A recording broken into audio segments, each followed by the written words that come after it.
Hi everyone, welcome to another video. And if you're watching, thank you, it means a lot.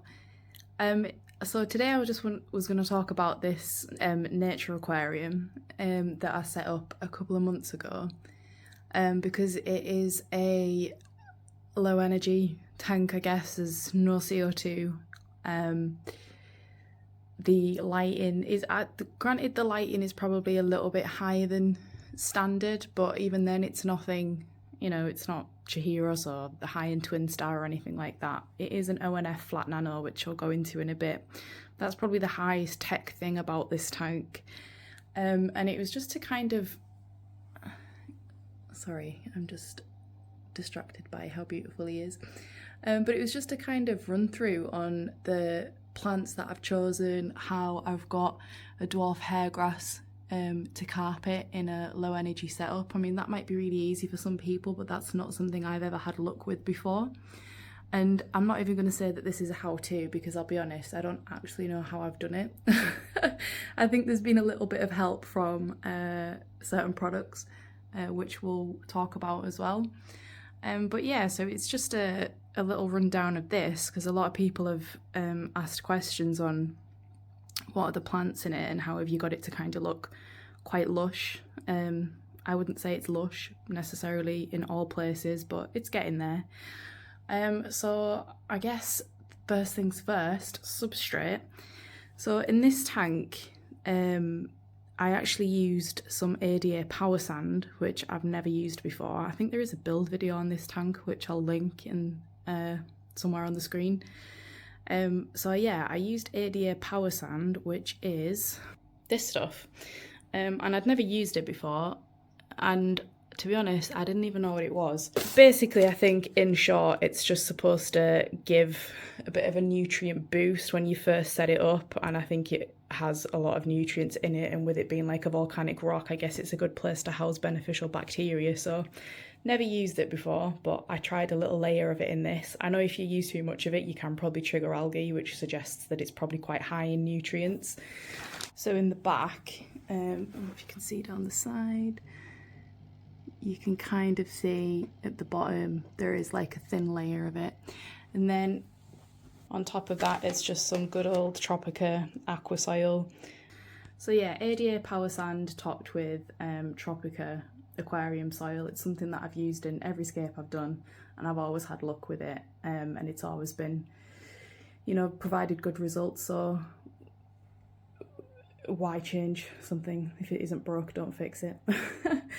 And then as for plants, so originally when I actually set this up, the front was sand foreground, but all of my scapes are sand foregrounds, and I was like, I want it to look a little bit different, because I seem to have developed this style of scaping that kind of, all my tanks kind of look the same. So I was like, how can I make it look different? So we'll try a carpet. So in the front, we've got dwarf hairgrass, which that's been pulled up a little bit because when I was doing maintenance the other day, there is a little bit of algae in and amongst it, like a hair algae, and I want to say cladophora, like what's the moss ball made of? That's a type of algae. I think I'm getting that algae in the tank, and I am putting that down to having a moss in the tank. This is Physidans moss, and any tank that I've got that in, I'm finding that I'm getting the same type of algae, and I don't know if that's a coincidence. Maybe someone will correct me on that, but because it's like a slow growing thing, it is something that does attract algae, I guess. But yeah, we'll go into that in a second. So in this carpet in the foreground, we've got dwarf hairgrass, we've got some Liliopsis brasiliensis, there is some crypt parva somewhere, which you probably can't see in and amongst the grass because it probably does need its first trim, and there is some Albeda brown crypt as well. So I have never ever managed to carpet dwarf hairgrass in a tank that hasn't had CO2. I know there's people who have managed it and probably say, well, it's really easy, what are you talking about? But that's something I've never had luck with, so I don't really know why I tried it again, but maybe third time's a charm. So when I planted it, I'd heard someone talking about Seachem Advance and saying that it's really good for root stimulation, and it's not something I'd used. I had used it, but probably not for the right purpose. It's a phytohormone, not a clue what that means, but I think it just literally means a steroid for the roots of the plants. And I dosed this for 10 days, which is what it suggests, and then I think you can dose afterwards every time you've like trimmed your plants or something. I think it helps them bounce back. So I dosed that for 10 days. And immediately I could just see the roots. Like, I've never had this before where you can actually see roots in the sand. So yeah, that's literally the only tip that I have, is use Seachem Advance in the first day of planting. Now, I did plant quite densely and I didn't break up the hairgrass too much. I kept it in quite big clumps. I'm not sure if that made a difference, but I don't know. The results kind of, I'll just let them speak for themselves. Like, I'm pretty pleased with that, to be fair, with like no CO2. And just to go on to the light is one of the nano ONFs, and it's not on, you can tap it like 4 times and it has 4 different brightnesses. Now this is on like 50%, if you will. It's like the 3rd tap down from the top. So it's not particularly bright, and that was just to prevent algae, because I've actually got a bit of an algae issue in most of my tanks at the minute, and it seems to be like string or filament algae, and I'm still kind of working on what it is, what's causing it, if it's a lighting issue, if it is a CO2 issue, because I potentially might add CO2 to this tank if it does continue, so it's maybe not going to be a true low-tech tank for long, but at the minute it's manageable and it's not really an issue. And I would say the biggest reason for it is just because I am just being a little bit lax with maintenance lately. Just life. So maintenance has probably slacked a little bit and I'm not giving it the full attention. But do you know what? If I can find a balance between like life and keeping my tanks looking okay to a point that I'm happy with it, then I'm not too bothered if there is like certain types of algae. BBA and stuff like that do really annoy me, but things like string doesn't bother me. But yeah, BBA and filamentous, they really wind me up, I'm not gonna lie. That's not something that I like to look at. But anyway, moving on. So the background plants, so we've got a mix of Styrogyne repens, Liliopsis brasiliensis, Pogostemon helferi, and then we've got a range of different boosts and a Nubius in there. We've got some mini coin. The moss is the Physidens fontanus, which I absolutely love, but I do find that it seems to attract algae, like there, boom, piece of algae, and look what it's attached to. So I don't want to take it out because I think it looks really nice, and I think the Physidens against the little mini coin just looks so effective. But if you can see that, the stuff that kind of looks like moss but isn't, that's algae, and it just seems to stem from the moss. So if anyone's got any tips or knows why that is, or if it is just because it's slow growing and maybe the light's a bit bright, but it's just kind of travels down this rock and it worked its way into the grass, dwarf hair grass, which is why some of it's been pulled up, because I've been removing algae. Go on, little shrimps, you get, God, that shrimp's got really white eyeballs. Anyway, I get so distracted. This is why I'm crap at YouTube videos. And then we've got a crypt. I want to say it's a Wallisii, but I might be wrong. And then we've got Caroliniana bacopa, which I think is just absolutely stunning. Such an underrated plant and overlooked plant, because it's probably just the most beginner friendly plant you can get, that alongside Limnophila sessiflora, so that generally most people don't like it, perhaps because of that reason. Hi son, just get in the way of the shot, why don't you? Yeah, thanks. Oh, he's coming back for more.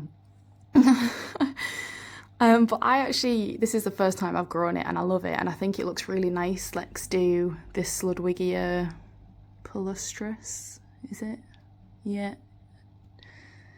Not super red. It is super red, but it's not looking super red, probably because of the lighting, but it's red enough. Certainly stands out and looks a little bit different. And then in the middle we've got a trident fern, which is not dead, but I wouldn't say it's thriving.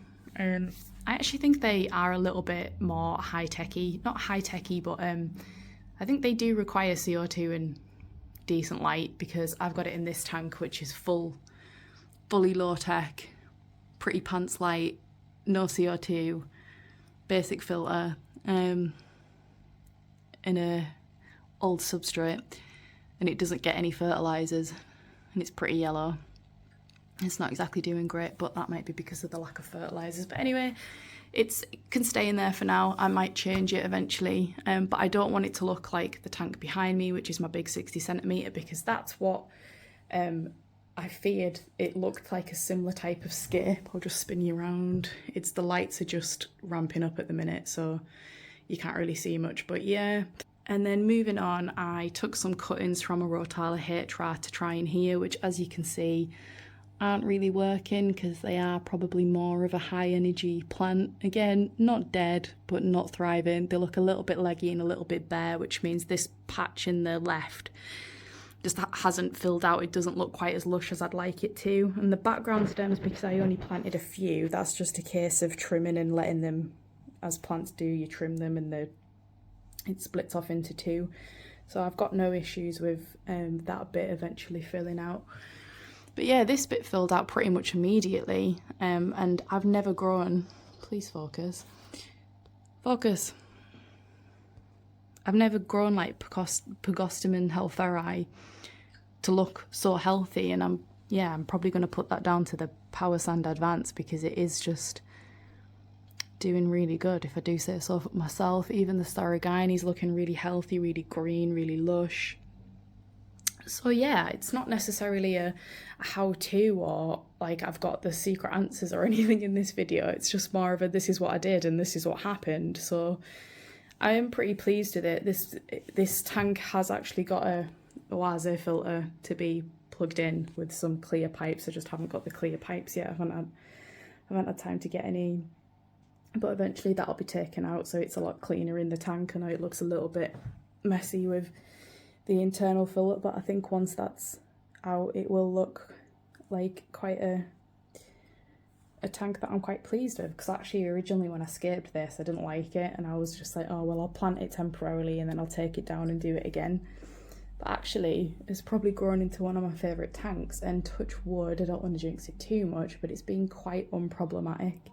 Yeah, that is not even a how-to, but that is how I managed to get a low energy nature aquarium to like bloom without the use of CO2 and crazy high lighting.